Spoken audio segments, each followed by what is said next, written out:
ಆತ್ಮೀಯ ಯೂಟ್ಯೂಬ್ ವೀಕ್ಷಕರಿಗೆ ನಮಸ್ಕಾರ. ಮಾಹಿತಿ ನಿಮಗಾಗಿ ಯೂಟ್ಯೂಬ್ ಚಾನಲ್ಗೆ ತಮ್ಮೆಲ್ಲರಿಗೂ ಸ್ವಾಗತ. ಇದೊಂದು ಧ್ವನಿ ಮುದ್ರಣ ಪಾಠ. ಕನ್ನಡ ಸಾಹಿತ್ಯ ಚರಿತ್ರೆ ಹಲವಾರು ಕಾವ್ಯ ರೂಪಗಳನ್ನು ಒಳಗೊಂಡಿತ್ತು. ಆ ಕಾವ್ಯ ರೂಪಗಳು ಕನ್ನಡ ಸಾಹಿತ್ಯದ ಬೆಳವಣಿಗೆಗೆ ಸಾಕ್ಷಿಯಾಗಿದ್ದಾವು. ಹಲವಾರು ಕವಿಗಳು ತಮ್ಮದೇ ಆದ ಹೊಸ ಕಾವ್ಯ ರೂಪಗಳನ್ನು ನಿರ್ಮಾಣ ಮಾಡಿಕೊಂಡು ಮಹಾಕಾವ್ಯಗಳನ್ನು ರಚನೆ ಮಾಡಿ ಕನ್ನಡ ಪರಂಪರೆಗೆ, ಕನ್ನಡ ಸಾಹಿತ್ಯದ ಬೆಳವಣಿಗೆಗೆ, ಕನ್ನಡ ಅಸ್ಮಿತೆಗೆ ಸಾಕ್ಷಿಯಾಗಿ ನಿಂತಹ ಅನೇಕ ಕಾವ್ಯ ರೂಪಗಳು ನಮ್ಮ ಕಣ್ಣಿಗೆ ಕಾಣುತ್ತವೆ. ಅವುಗಳಲ್ಲಿ ರಗಳೆ, ಷಟ್ಪದಿ, ಸಾಂಗತ್ಯ, ತ್ರಿಪದಿ, ಕೀರ್ತನೆ ಮುಂತಾದ ಕಾವ್ಯ ರೂಪಗಳು ಈ ಒಂದು ಕನ್ನಡ ಸಾಹಿತ್ಯದ ಬೆಳವಣಿಗೆಗೆ ಕಾರಣೀಭೂತ ಅಂದರೆ ತಪ್ಪಾಗುವುದಿಲ್ಲ. ಇವುಗಳಲ್ಲಿ ಪ್ರಮುಖವಾಗಿ ರಗಳೆ ಒಂದು ಕಾವ್ಯ ರೂಪ. ಇದು ಸಾಹಿತ್ಯಿಕವಾಗಿ ಹೇಗೆ ಬೆಳವಣಿಗೆ ಹೊಂದಿದೆ, ಇದರ ಕಾವ್ಯಗಳು ಯಾವುವು, ರಗಳೆಯನ್ನು ಜನಪ್ರಿಯಗೊಳಿಸಿದ ಕವಿ ಹರಿಹರ, ಇವರ ಎಲ್ಲ ಮಾಹಿತಿಗಳನ್ನು, ರಗಳೆ ಸಾಹಿತ್ಯದ ವಿಚಾರಗಳನ್ನು ತಮ್ಮ ಜೊತೆ ನಾನು ಹಂಚಿಕೊಳ್ತಾ ಇದ್ದೇನೆ. ಧ್ವನಿ ಮುದ್ರಣ ಪಾಠವನ್ನು ಸ್ಕಿಪ್ ಮಾಡದೆ ಕೊನೆವರೆಗೂ ವೀಕ್ಷಣೆ ಮಾಡಿ. ಫಸ್ಟ್ ಟೈಮ್ ಮಾಹಿತಿ ನಿಮಗಾಗಿ ಯೂಟ್ಯೂಬ್ ಚಾನಲ್ ವೀಕ್ಷಣೆ ಮಾಡ್ತಾ ಇದ್ದರೆ ಸಬ್ಸ್ಕ್ರೈಬ್ ಬಟನ್ ಮೇಲೆ ಕ್ಲಿಕ್ ಮಾಡಿ, ಬೆಲ್ ಐಕನನ್ನು ಒತ್ತಿ ಆಲ್ ಅಂತಕ್ಕಂಥ ಆಪ್ಷನ್ಸ್ ಆಯ್ಕೆ ಮಾಡಿಕೊಳ್ಳಿ. ನಾನು ಕೊಡ್ತಕ್ಕಂಥ ಧ್ವನಿ ಮುದ್ರಣ ಪಾಠಗಳು, ನೇಮಕಾತಿ ಪ್ರಕಟಣೆಗಳು, ಇತರ ಎಲ್ಲ ಸ್ಪರ್ಧಾತ್ಮಕ ಪರೀಕ್ಷೆಗಳಿಗೆ ಸಂಬಂಧಿಸಿದಂತಹ ಮಾಹಿತಿಗಳು ತಮಗೆ ನೋಟಿಫಿಕೇಶನ್ ಮೂಲಕ ಲಭ್ಯವಾಗುತ್ತವೆ. ಮಾಹಿತಿಯನ್ನು ಪೂರ್ಣವಾಗಿ ನೋಡಿ ತಮ್ಮ ಅನಿಸಿಕೆ ಅಭಿಪ್ರಾಯಗಳನ್ನು ಕಮೆಂಟ್ ಮೂಲಕವಾಗಿ ಫೀಡ್ಬ್ಯಾಕ್ ಕೊಡ್ಬೋದಾಗಿದೆ. ಬನ್ನಿ ರಗಳೆ ಸಾಹಿತ್ಯದ ಕುರಿತು ತಿಳಿದುಕೊಳ್ಳೋಣ. ಸಾಹಿತ್ಯ ಚರಿತ್ರೆಯು ಹೊಸತನಕ್ಕೆ ಅಣಿಯಾಗಿ ಅದರ ಮೂಲಕ ಭಾಷಾ ಬೆಳವಣಿಗೆಯಾಗುವುದು. ಅದರಂತೆ ಹೊಸತೆಂದು ಹೇಳಲಾಗದೆ ಈಗಾಗಲೇ ಕನ್ನಡ ಸಾಹಿತ್ಯದಲ್ಲಿ ಬೆಳೆದು ಬಂದಿದೆ ಎಂಬ ವಿಚಾರವು ಪ್ರಾಚೀನ ಕನ್ನಡ ಸಾಹಿತ್ಯದಲ್ಲಿ ಕಂಡುಬರುತ್ತದೆ. ಆ ಕಂಡುಬರುವಂತಹ ಕಾವ್ಯ ಪ್ರಕಾರ ಅಥವಾ ಸಾಹಿತ್ಯಿಕ ರೂಪ ರಗಳೆ ಸಾಹಿತ್ಯ ಪ್ರಕಾರ. ಈ ಒಂದು ರಗಳೆ ಸಾಹಿತ್ಯದ ಒಂದಿಷ್ಟು ಮಾಹಿತಿಯನ್ನು ತಮ್ಮ ಜೊತೆ ನಾನು ಹಂಚಿಕೊಳ್ತಾ ಇದ್ದೀನಿ. ರಗಳೆ ಕಾವ್ಯ ಪ್ರಕಾರ ಇದು ಪ್ರಾಚೀನ ಕನ್ನಡ ಸಾಹಿತ್ಯದಲ್ಲಿ ಪ್ರಯೋಗಗೊಂಡಿದೆ ಎಂಬ ವಿಚಾರವು ಪ್ರಾಚೀನ ಕನ್ನಡ ಸಾಹಿತ್ಯದ ರತ್ನತ್ರಯರ ಕಾವ್ಯಗಳಲ್ಲಿ ನಮಗೆ ಕಂಡುಬರುತ್ತದೆ. ರತ್ನತ್ರಯರು ಎನಿಸಿಕೊಂಡಂತಹ ಪಂಪ, ಪೊನ್ನ, ರನ್ನ ಇವರ ಲೌಕಿಕ ಮತ್ತು ಆಗಮಿಕ ಕಾವ್ಯಗಳಲ್ಲಿ ಕವಿಗಳು ಅಲ್ಲಲ್ಲಿ ಈ ರಗಳೆಯನ್ನು ಆರಂಭಿಕವಾಗಿ ಬಳಸಿಕೊಂಡಿರುವುದು ಕಾವ್ಯಗಳಿಂದ ನಮಗೆ ತಿಳಿದು ಬರುತ್ತದೆ. ಇವರಲ್ಲದೆ ನಾಗವರ್ಮ, ದುರ್ಗಸಿಂಹ, ನಯಸೇನರಂಥ ಚಂಪೂ ಕವಿಗಳು ತಮ್ಮ ಕೃತಿಗಳಲ್ಲಿ ರಗಳೆಯನ್ನು ಒಂದು ಛಂದಸ್ಸಿನ ಅರ್ಥದಲ್ಲಿ ಪ್ರಾತಿನಿಧಿಕ ನೆಲೆಯಲ್ಲಿ ಇದನ್ನು ಬಳಸಿಕೊಂಡಿದ್ದಾರೆ. ಚಂಪೂ ಕಾಲದ ಅವಧಿಯ ಮುಕ್ತಾಯದ ನಂತರ ನಡುಗನ್ನಡ ಸಾಹಿತ್ಯದ ಆರಂಭದ ದಿನಮಾನಗಳಲ್ಲಿ ರಗಳೆಯ ಪ್ರಕಾರಕ್ಕೆ ಒಂದು ಪ್ರಧಾನ ಕಾವ್ಯ ರೂಪವನ್ನು ಕೊಟ್ಟಂತಹ ಕವಿ ಎಂದರೆ ಆತ ಹರಿಹರ. ಹರಿಹರ ಅಂದರೆ ರಗಳೆ, ರಗಳೆ ಎಂದರೆ ಹರಿಹರ ಅನ್ನುವಷ್ಟು ಮಟ್ಟಿಗೆ ಕನ್ನಡ ಸಾಹಿತ್ಯ ಚರಿತ್ರೆಯಲ್ಲಿ ರಗಳೆಗೆ ಹೊಸ ರೂಪವನ್ನು, ದಿಟ್ಟ ಹೆಜ್ಜೆಯನ್ನು, ಮಹತ್ವದ ಕಾರ್ಯವನ್ನು ಕೈಗೊಂಡಂತಹ ಹರಿಹರ ರಗಳೆಯ ಪ್ರಕಾರಕ್ಕೆ, ರಗಳೆಯ ಸಾಹಿತ್ಯಕ್ಕೆ ಔಪಚಾರಿಕ ನೆಲೆಯನ್ನು ಕೊಟ್ಟಂತಹ ಕವಿ ಆಗಿದ್ದಾನೆ. ಈತನಿಂದಲೇ ನೂತನ ಕಾವ್ಯ ಮಾರ್ಗದ ನಿರ್ಮಾಪಕನಾಗಿಯೂ ಹರಿಹರ ಕನ್ನಡ ಸಾಹಿತ್ಯ ಚರಿತ್ರೆಯಲ್ಲಿ ಕಾಣಿಸಿಕೊಳ್ಳುತ್ತಾನೆ. ರಗಳೆಯನ್ನು ಹೆಚ್ಚು ಕಡಿಮೆ ಅದು ಒಂದು ಸಂಪ್ರದಾಯದಂತೆಯೇ ಕಾಣಬಹುದಾಗಿದೆ. ಈ ರಗಳೆಯ ಲಯದಲ್ಲಿ ದೇಶೀಯ ಕಂಪು ಅರ್ಥಸ್ಫುಟವಾಗಿರುವುದು ತಿಳಿದು ಬರುತ್ತದೆ. ಈ ಕಾಲಘಟ್ಟದಲ್ಲಿ ರುದ್ರಭಟ್ಟ, ಆಂಡಯ್ಯ, ಜನ್ನ ಮೊದಲಾದ ಕವಿಗಳು ರಗಳೆಯನ್ನು ಬಳಸಿಕೊಂಡಿರುವ ಉದಾಹರಣೆಗಳು ನಮಗೆ ಕಂಡುಬರುತ್ತದೆ.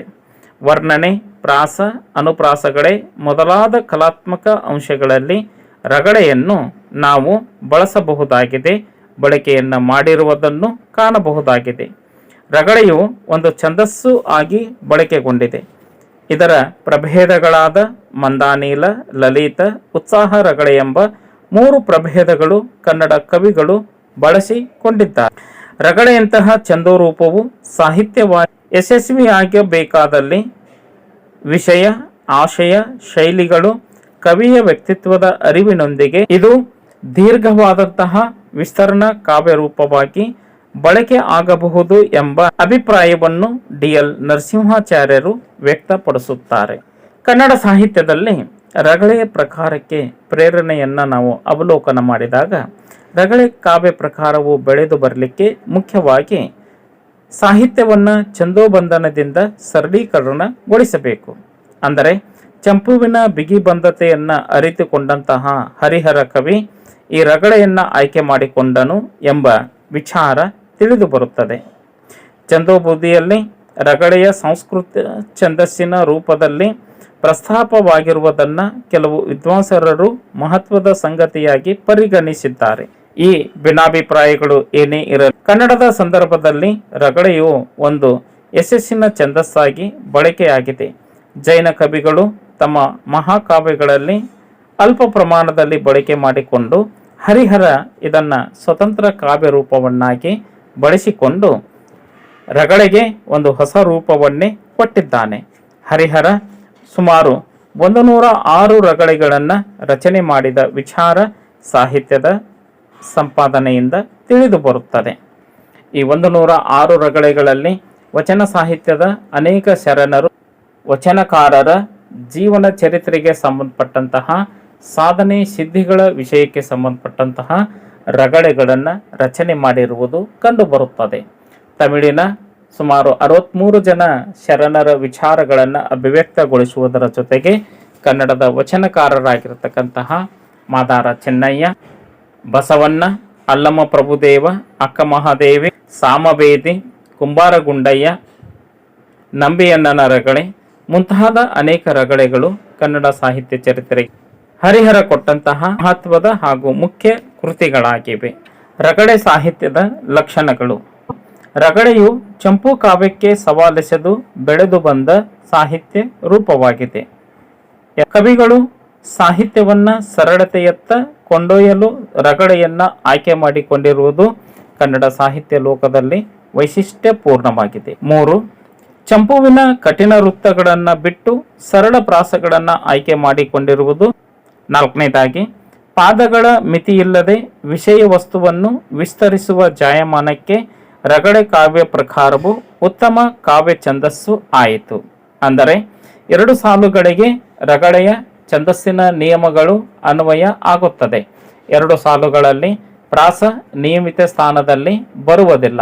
ಆದಿಪ್ರಾಸವಾದರೂ ಬರಬಹುದು, ಅಂತ್ಯಪ್ರಾಸವಾದರೂ ಬರಬಹುದು ಎಂಬ ವಿಚಾರವನ್ನು ವ್ಯಕ್ತಪಡಿಸಿದ್ದಾರೆ. ಇನ್ನು 5ನೇದಾಗಿ ರಗಳೆಯಂತಹ ಛಂದೋ ರೂಪದಲ್ಲಿ ವಿಷಯ, ಆಶಯ, ಶೈಲಿಗಳು ಕವಿಯ ವ್ಯಕ್ತಿತ್ವಕ್ಕೆ ಕನ್ನಡಿಯಾಗಿ ಬಳಕೆಗೊಂಡಿರುವುದು. ಈ ಒಂದು ಕಾರಣಕ್ಕೆ ಕವಿಗಳು ರಗಳೆಯನ್ನ ಆಯ್ಕೆ ಮಾಡಿಕೊಂಡು ಸಾಹಿತ್ಯವನ್ನ ನಿರ್ಮಾಣ ಮಾಡಿದ್ದಾರೆ. ಇನ್ನು 6ನೇದಾಗಿ ಹರಿಹರ ಕವಿಯಂತೆ ಮುಂದಿನ ಕವಿಗಳು ಈ ಛಂದೋ ರೂಪವನ್ನ ಬೆಳೆಸಿಕೊಂಡು ಬಂದಿದ್ದಾರೆ. ಕನ್ನಡ ಸಾಹಿತ್ಯದಲ್ಲಿ ಹರಿಹರನ ನಂತರ ರಗಳೆಯ ಕಾವ್ಯಗಳು ಇಳಿಮುಖವಾಗಿದ್ದರೂ ಹೊಸಗನ್ನಡದಲ್ಲಿಯೂ ರಗಳೆ ಹೊಸ ರೂಪವನ್ನು ಪಡೆದುಕೊಂಡು ಸರಳ ರಗಳೆಯಾಗಿ ಬೆಳವಣಿಗೆ ಆಗಿರುವುದನ್ನು ಕಾಣ್ತಾ ಇದ್ದೀವಿ. ರಾಷ್ಟ್ರಕವಿ ಕುವೆಂಪು ಅವರು ಮಾಡಿದಂತಹ ಮಹಾಕಾವ್ಯ ಶ್ರೀ ರಾಮಾಯಣ ದರ್ಶನಂ ಇದು ಕುವೆಂಪು ಅವರ ಸರಳ ರಗಳೆಯಲ್ಲಿ ರಚನೆ ಆಗಿರತಕ್ಕಂತಹ ಮಹಾಕಾವ್ಯವಾಗಿದ್ದು, ಈ ಒಂದು ಮಹಾಕಾವ್ಯಕ್ಕೆ ಜ್ಞಾನಪೀಠ ಪ್ರಶಸ್ತಿಯೂ ಸಹ ಬಂದಿರುವುದನ್ನು ಈ ಒಂದು ಸಂದರ್ಭದಲ್ಲಿ ನಾವು ಸ್ಮರಿಸಿಕೊಳ್ಳಬಹುದಾಗಿದೆ. ಹೊಸಗನ್ನಡದಲ್ಲೂ ಸರಳ ರಗಳೆಯನ್ನು ಬಳಕೆ ಮಾಡಿಕೊಂಡು ಕಾವ್ಯ ನಿರ್ಮಾಣ ಕಾರ್ಯ ಇಂದಿಗೂ ನಿರಂತರವಾಗಿ ಸಾಗಿದೆ. ರಗಳೆ ಒಂದು ಛಂದಸ್ಸನ್ನು ಪರಿಪೂರ್ಣವಾಗಿ ಬಳಕೆ ಮಾಡಿಕೊಂಡ ಹರಿಹರನು ಅವನ ನಂತರ ಬಂದ ಕವಿಗಳು ಇದನ್ನು ಬಳಸಿಕೊಂಡರು. ರಗಳೆಯ ಹಾದಿಯಲ್ಲಿ ಮತ್ತೊಬ್ಬ ಶ್ರೇಷ್ಠ ಕವಿ ಹರಿಹರನ ನಂತರ ಕಾಣಿಸಿಕೊಂಡಿಲ್ಲ. ಮುಂದಿನವರ ಮೇಲೆ ಅವನ ಪ್ರಭಾವ ಮತ್ತು ನೆರಳಿನಿಂದ ತಪ್ಪಿಸಿಕೊಳ್ಳಲು ಆಗಲಿಲ್ಲ. ಆದ್ದರಿಂದಲೇ ಕನ್ನಡ ಸಾಹಿತ್ಯದಲ್ಲಿ ರಗಳೆ ಎಂದರೆ ಹರಿಹರ ಎಂಬ ಮಾತು ಇಂದಿಗೂ ಅಕ್ಷರಸಹವಾಗಿ ಸತ್ಯವಾಗಿರುವುದನ್ನು ಕಾಣ್ತಾ ಇದ್ದೀವಿ.